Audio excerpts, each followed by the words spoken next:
Сәлем достар, бүгін өте оңай салат жасаймыз. Ең алдымен тауық етін жолақтап тураймыз. Ыдысқа салып, май, паприка, кептірілген пияз, тұз, қара бұрыш қосамыз.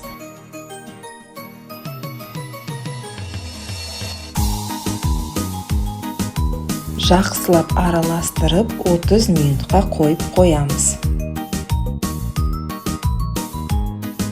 Сосын қызып тұрған майға жақсылап қуырып аламыз.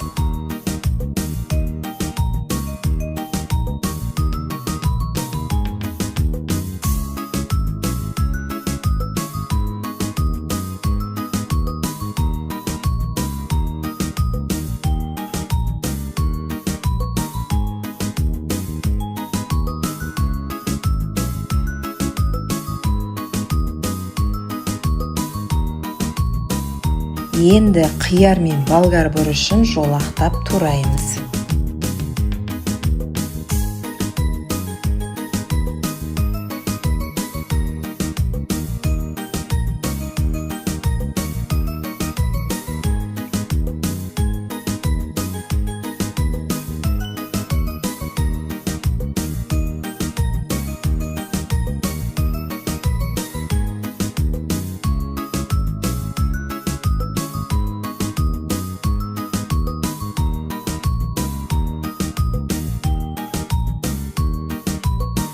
Енді сарымсақ пен укропты майдалап тураймыз.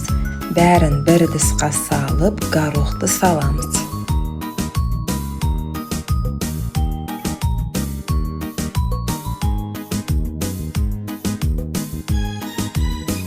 Дәміне қарай тоз бұрыш қосып, қызып тұрған майды үстіне қойып, жақсылап араластырамыз.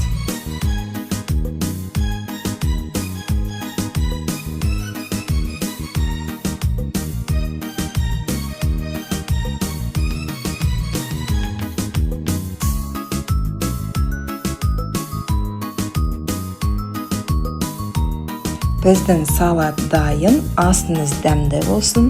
Достар, егерде бұл рецепт ұнаса, лайк басып, арнаға тіркелуді ұмытпаңыздар.